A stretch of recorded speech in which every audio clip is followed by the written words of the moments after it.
Hello viewers, today we are going to study about the cocktail party written by T.S. Eliiot. The objectives of the lesson are to understand the significance of the characters in the drama, to comprehend the theme and symbolism in the drama, to learn about the importance of poetic drama. Edward and Leon Chamberlains were unidentified guests at the party. Celia, Edward's mistress, Peter, Julia and Alex are the main characters in the play. Edward and Leon and Peter Quelpi represents an average of mediocre persons with low level of spiritual elevation. Secondly, the characters that has a high level of consciousness are represented by Alex, Julia and Sir Harcourt Raleigh. Finally, Celia, an exceptional character and potential saint who represents Jesus Christ himself, who has influenced the life of an average humanity in every age. The play is also a significant example of poetic drama and comedy of manners.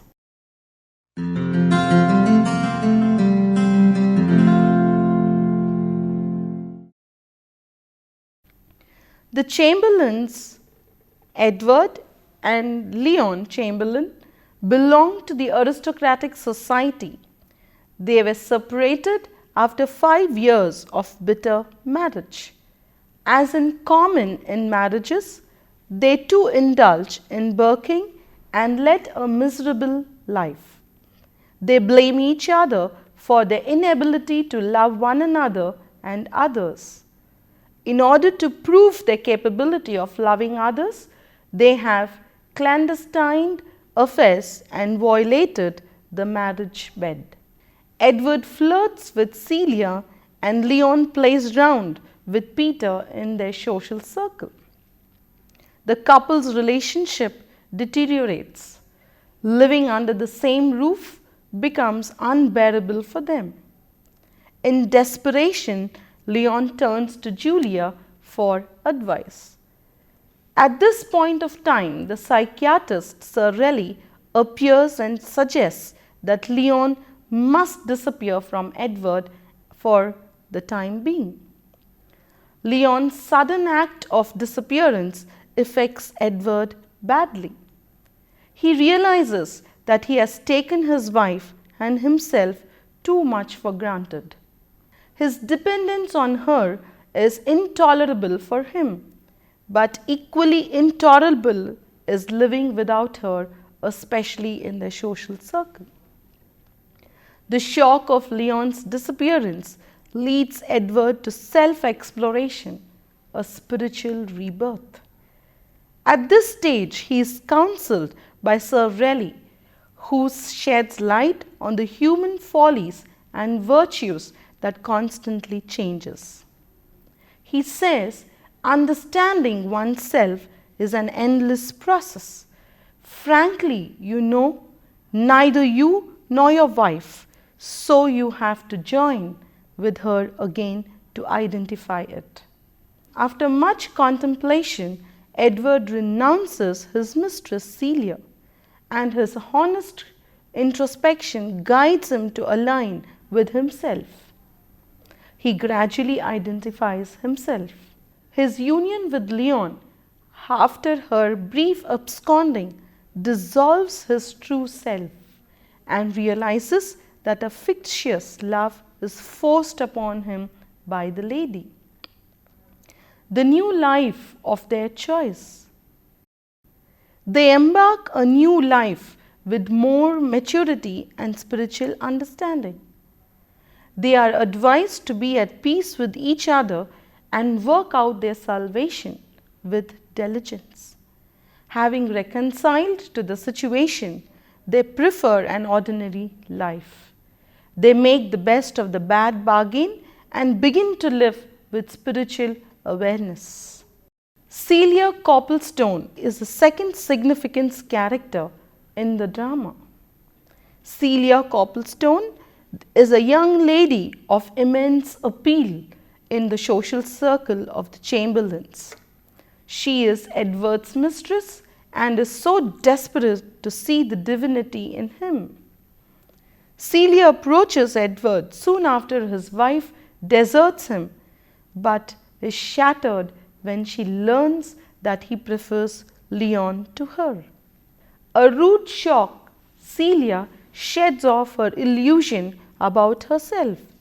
Initially, she tingles with mortification, but soon recovers and discerns the world of unreality.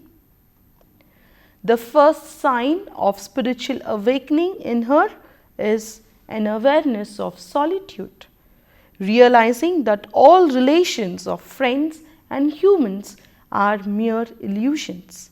She feels it is delusive to talk to anyone.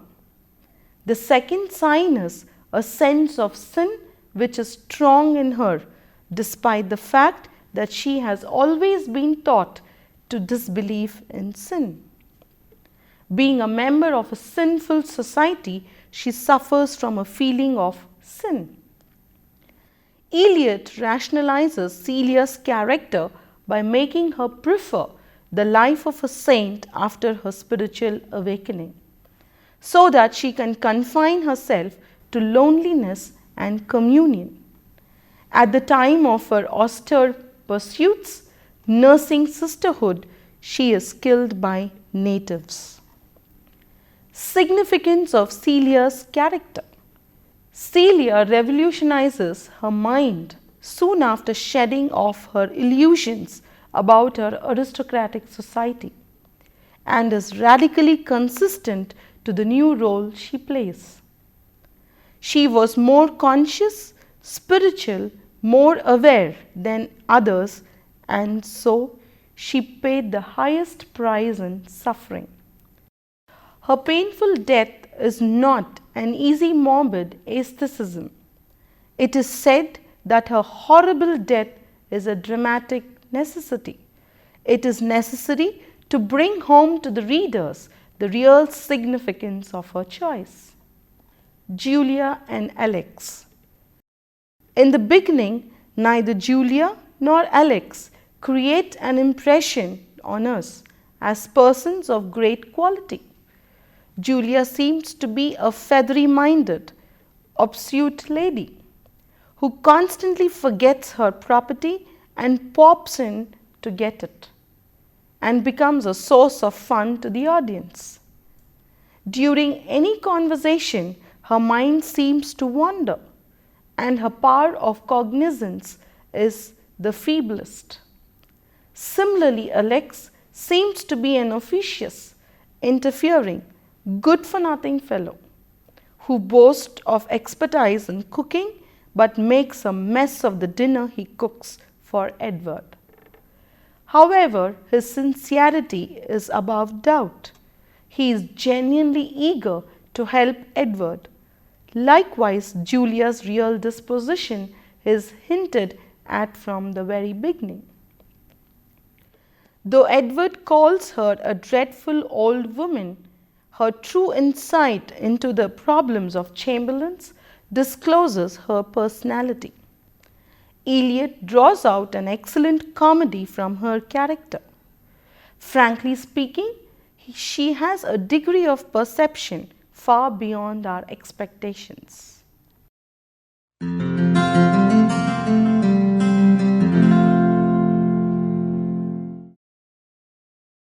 Raleigh. Raleigh's role in the play is of the uttermost significance. He stands for the modern substitute of the priest. His psychiatric coach is the substitute for the confectional box. The mystery of his presence in the beginning of the drama slowly unravels itself. He has a drinking session with Edward and sings a hilarious drinking song.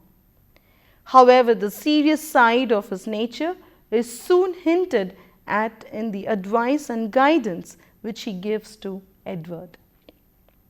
In contrast to the humor that appears obviously on the surface, the play carries a serious theme underneath. Sorelli's character is a substitute of Hercules in the Epidaurus play of Achilles.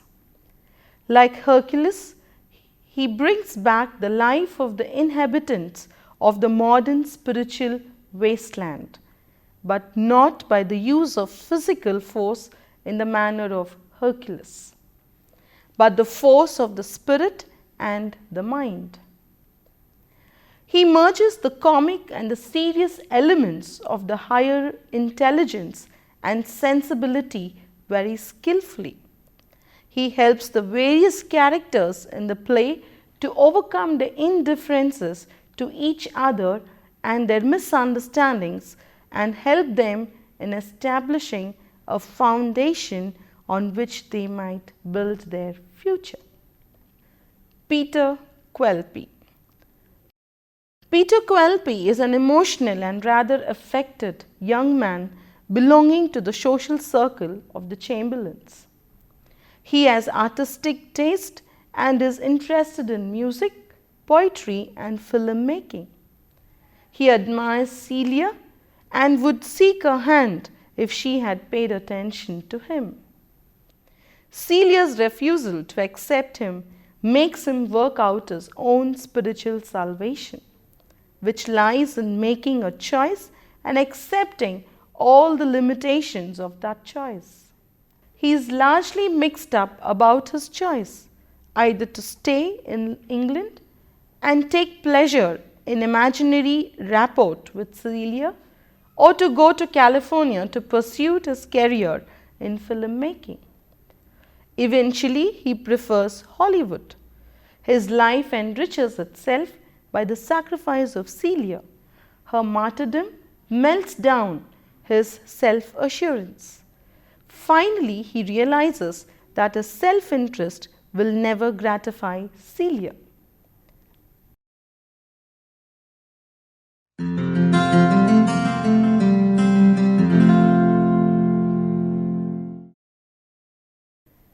Eliot contemplates over the problem of poetic drama in the modern age in his numerous essays.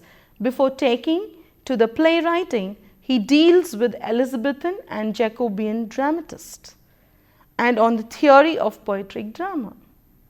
The Cocktail Party is a landmark in the history of poetic drama, as Eliot comes very near to solving problems. Finding an appropriate theme and a suitable medium of communication are the main problem of poetic drama. Traditionally, mythologically, and historical subjects were concerned suitable for poetic drama. Eliot has chosen a medieval theme for his first play, The Murder in the Cathedral. But soon he realized to revive the poetic drama, the play must be a reliable contemporary theme so that the audience can consider it as its own. Thus, Eliot has taken a contemporary theme for the Cocktail Party, with urban and sophisticated characters of his town, living in our own world. He has succeeded in demonstrating the poetic play could be written successfully on contemporary subjects. The aristocratic characters in this drama are quite familiar in the modern world. Since contemporary audience is used to pose, the dramatist should follow the aesthetic rule of using the minimum of decoration. He is aware that he must use flexible verse in every scene. He has gone back to the root principle of English prosody, organization by stress, and devised a line of varying length, but a fixed number of stresses, normally 3. He has used a language and a verse which has grown out of the contemporary idiom and rhythm. Here Raymond Williams' words on Eliot are significant. His development of flexible, lucid verse manner, based very closely on speech and yet capable of the greatest precision and distinction, is unquestionably a major achievement. Moreover, he used extreme austerity in the use of imagery, so that, as he himself tells us, it is an open question if there is any poetry in the play at all. In this way, he could avoid the use of prose altogether. It is a remarkable achievement and hence the significance of the cocktail party in the history of poetic drama. In short, through the cocktail party, Eliot shattered various prejudices against poetic drama and showed that it can meet prose drama on its own ground, and also demonstrate that its range is much larger.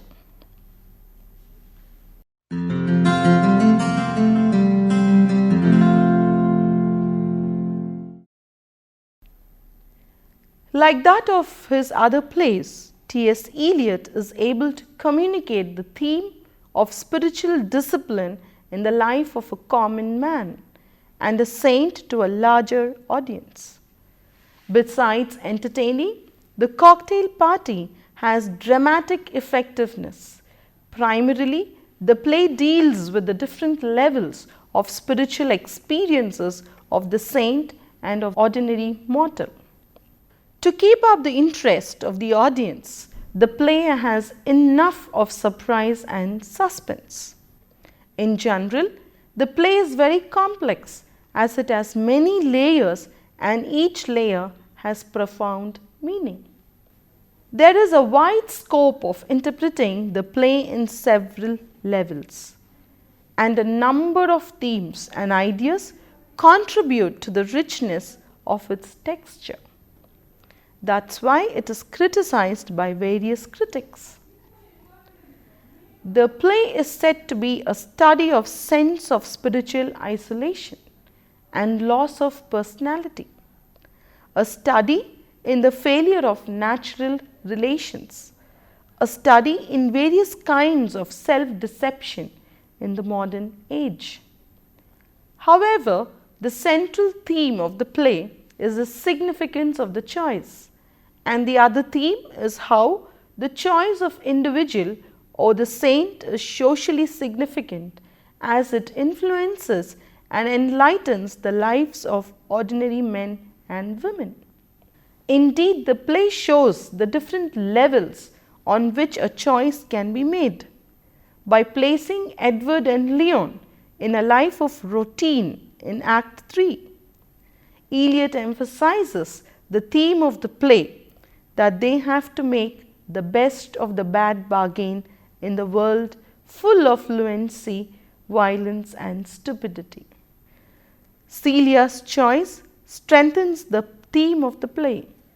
She chooses the way of martyrdom and is crucified like Jesus Christ. And her crucifixion brings peace, harmony and unity in the life of chamberlains and their friends. Celia's irrevocable and irreversible choice is significant, as it indicates her higher spiritual level, and the choice influences the lives of others. In spite of having a strong religious message, the play is not deficient in the amount of entertainment. It offers, moreover, it's highly amusing.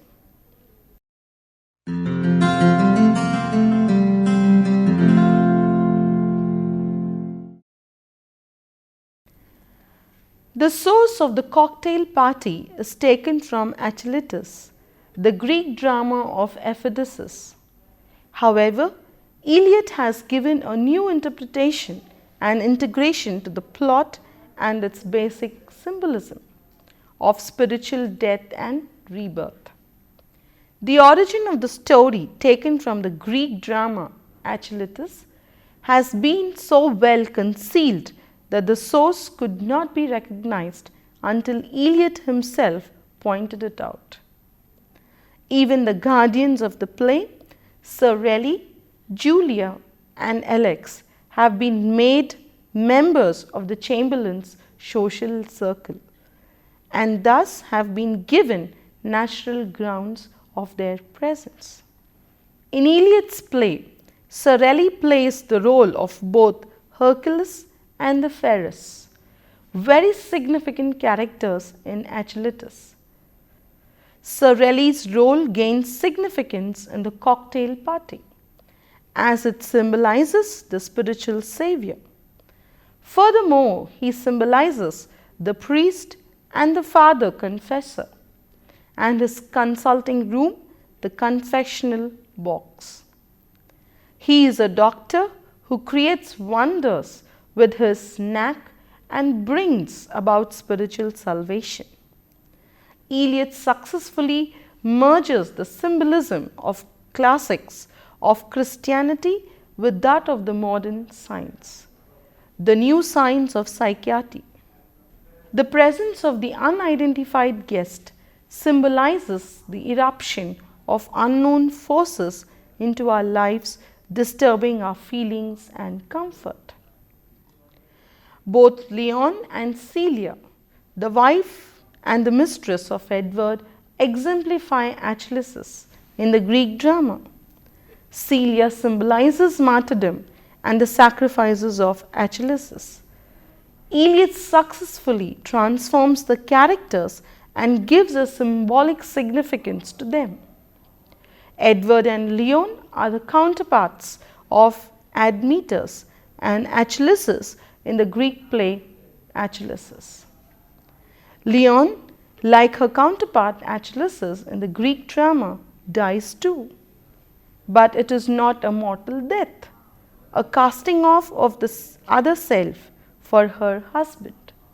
The guardians, Sir Raleigh, Julia and Alex, symbolizes the destiny or God watching over erring mortals and setting them on the right path. They symbolize the super elements always hovering around us and influences our lives in some mysterious manner. Edward's consultation with Raleigh is almost a parody of the accepted pattern of psychoanalysis. Today we have learnt about the different characters, the main characters and the other characters who have helped the main characters to transform their life. T.S. Eliot, through this cocktail party, has brought out the different characters or the different personalities that one encounters in the modern age. Thank you and see you in the next session.